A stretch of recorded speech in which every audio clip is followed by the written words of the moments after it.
So here's the thing, gents. If we look at the finished product, so far we've got the outlines. In order to even go to start the circle construction, we need to have the points that the circles connect to. Does it make sense? So in other words, we need that corner and we need that corner. We need that corner, that corner, that corner, and that corner. We can't construct those circles until we find those corners. So how do all those points? So how do we find them? How high does it? It's 25 up from that to that point to that point where the circle starts. So I'm going to go up how much? 25. I'll measure up 25, right? And then a nice line straight across, construction line straight across, and to the left as well as to the right. Okay? To the left and to the right.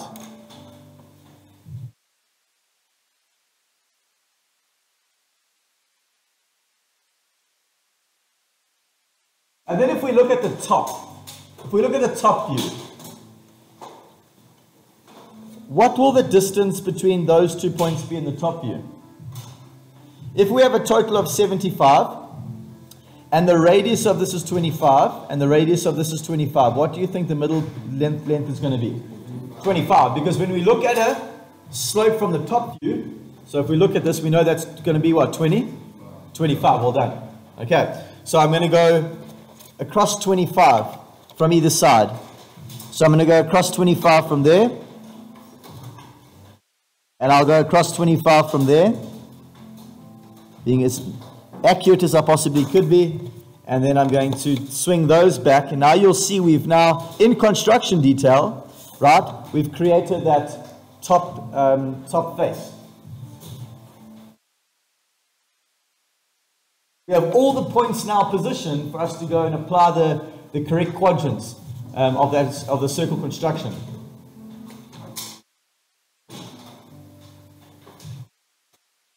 So whilst you're drawing that, gents, am I correct in saying we have one obtuse circle, one acute circle? Yeah. One obtuse, one acute. Sorry?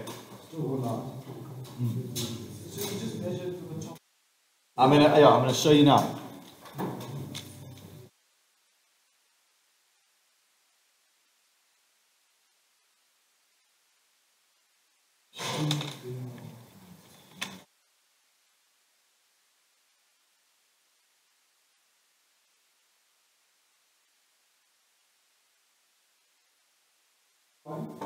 There you go.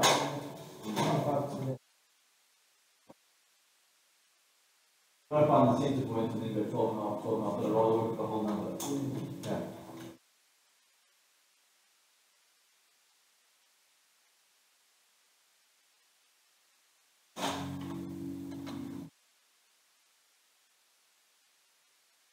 Check the light on my videos, not as light as last term.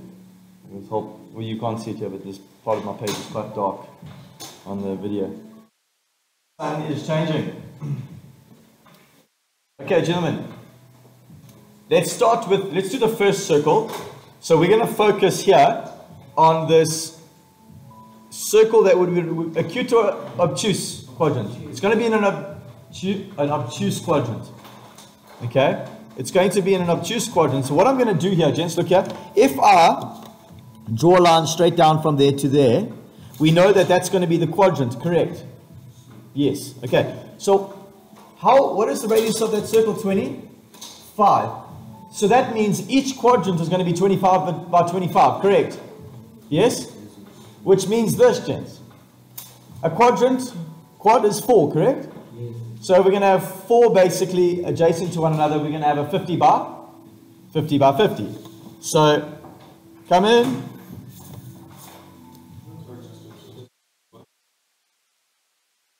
I'm good to go. Yeah, I love it. Love it. Last time I did the thirds, eh? So we'll see. Yeah. Right, gents, and then we're going to go across. I did a lot of regional referencing long time ago, like KZN trials and stuff. That was like with the old rules. So I've just recently got myself back into it. Huh? I think so. All right, gents. Okay, so next thing here, the next thing we need to do here is we need to take this quadrant. We know that's going to be the bottom left quadrant of a square, correct? If that's 25, what's the side, each side of the square going to be? 50 by 50. So I'm going to go up here. Look, gents. So I'm going to go up here and I'm going to measure 50. That's 50. I'm going to go down here. I'm going to measure what? 50. There it is there. I measured it from the bottom corner of that quadrant. Does it make sense? 50 up, 50 to the right. Yes? And then all I do is connect by way of my 30-degree set square, because it's awesome and it does all those really cool things. I'm going to draw the center line so that you can see the quadrants clearly in my green. I don't want to overlap too much with color, but I just want you to see the quadrants. It's important. Okay. Okay, can you see those quadrants? How I've imposed that square in that space. Okay. Now when you get better at this, when you get more confident, you won't need to do all the squares. You would just have done this, and you would have found that point by using a compass potentially, and then you would have just arced off that point. Okay, I'm going to label these corners A, B, C for the sake of the drawing. So we've applied the quadrant, the 4 different quadrants.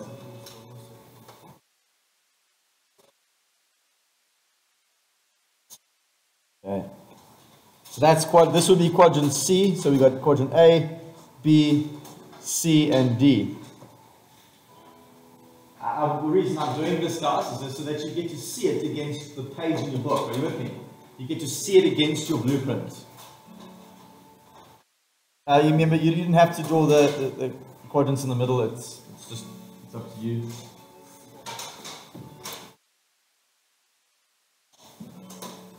Now, how are we going to join top corner and bottom corner of that obtuse quadrant, guys?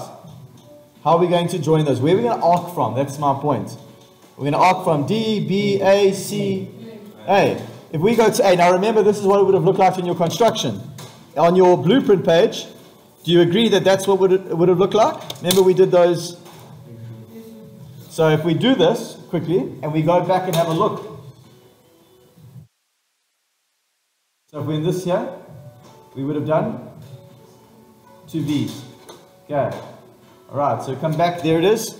And then all I'm going to do here is I'm going to open my compass. Let me just get some lead out, sorry.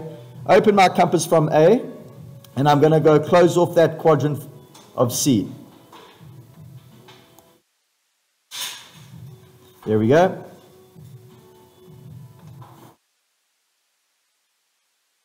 There it is. Yeah, we can trust that to be as an outline.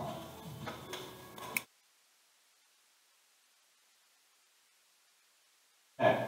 And I'll show you a shortcut for the back.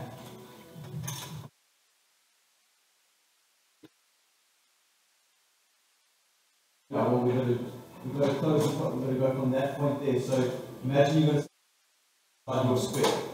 You're going to connect point to point.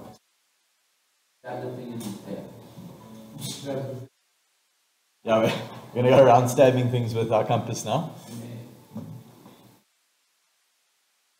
Stabbing A's. Alright, gents. Then there's a little bit of a shortcut to do the next one, because we have the exact same quarter of a circle further back along the projection. Can you see that, gentlemen? The solution requires us to show. No. I'll show you now. Alright, gents. So instead of redrawing the whole framework, please watch here. Instead of redrawing the whole thing, we're going to take A back. What is the depth of this? Sorry? What's the total depth? 40. So watch what I do here. Please watch. I'm going to take A. Have a look here. I'm going to take A. Guys, it's important to watch. I'm going to take A back. How much? What's the depth? If I move A back 40, watch what happens here, guys. So I take A. I move it back 40. There it is. keep my compass almost to the same distance. And what I should be able to do is this.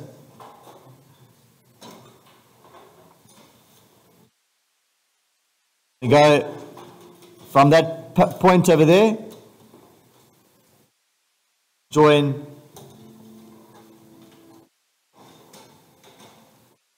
those two over there. See how I made the simple shortcut? You don't have to have the green line, you can just measure from there and then made a mark when you got to 50, as long as it was set at 30 degrees. And then I went and joined the 2 points at the back. Obviously at this point, you guys know I can start to draw here in slightly darker detail.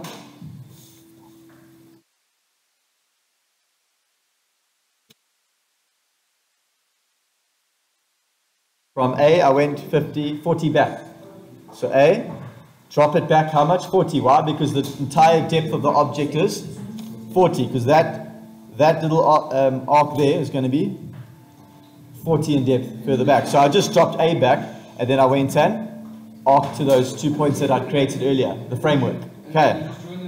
And join them in dark, yeah.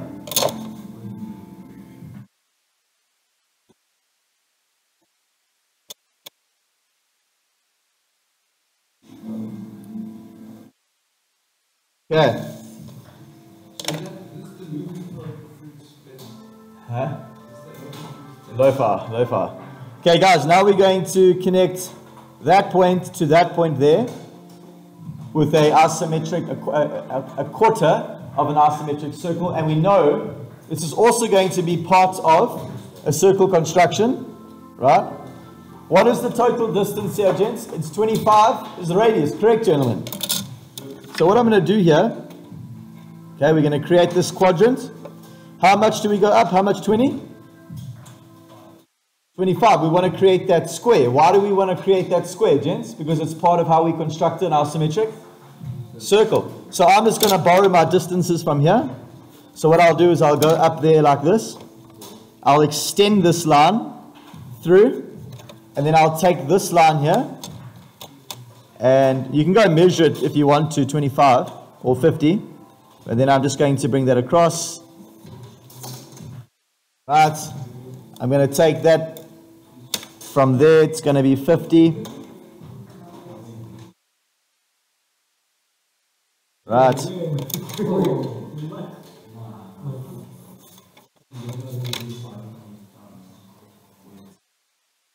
Okay. Can everyone see what I've done there, guys? Okay, so we've created that square again. Sorry, let me just... That square for the sake of the quadrant, because this is literally in the opposite quadrant. You could literally take this circle and you could put it against this one to do a whole half a circle. So what is the measurement? What's the measurement for? So you have these, right? So it's 25, 25, 25, 25, 50. I went 10. 50. So it's 25. Yeah. Guys, so the reality is you can say, so it's 25. Why is it 25? Because the radius of the circle is what? 25. So that means that the diameter of the circle that would fit in that framework is going to be 50. So therefore, all sides have to be 50. Okay. Okay.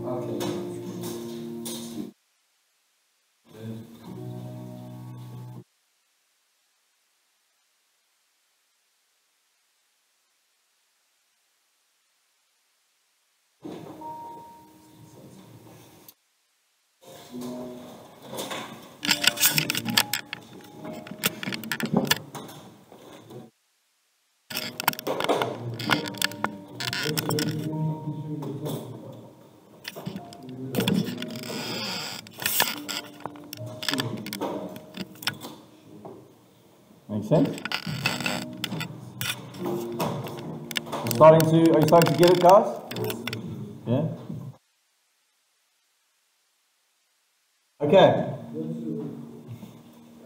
So we'll do this again. Now watch. A, B, C, and D. Can you see how that corresponds to this? The quadrants are exactly the same. We're now going to be doing work in which quadrant? Yes, we worked in quadrant C, we're going to work in quadrant B. But because it's an acute quadrant, we've got a slightly different place from which we're going to arc. Remember, the obtuse ones, we arc from opposite corners. The acute ones, we've got to do something. What we have to do is we have to run a bisecting line through those two acute quadrants, like such. There we go. Sorry, that should be a little bit more like that. So we run a bisector through those acute quadrants. Okay? And then we do the exact same thing we did previously. We're going to do a V from A. Now here's the thing. We don't have to do we have to do the V on both the line on both sides? No, why? Because we're only working in B. So I don't have to go join A to there. I only need to do because all we need is this point here. Because what are we going to do with that point there, gents? We're going to stab it with our compass. Nate's going to stab that point. Okay. So in other words, as we've just said, I'm going to I probably should use my smaller compass for this. Going to take the compass, pop it on there, and then go close off this quadrant nicely with this lacquer arc as such. There we go. Some dark. And then all you do, gents, is you go finish off with your outlines.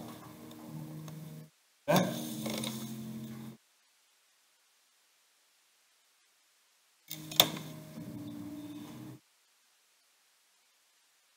So what we're going to do from the next drawing onwards, you're going to try on your own. I'll put the memo up. Try on your own. Okay. And then just hold on, one last thing. That point can't be a point on its own. There's a line that runs back. Okay, that edge runs all the way back. So we're going to send it back there at 30 degrees. And then it gets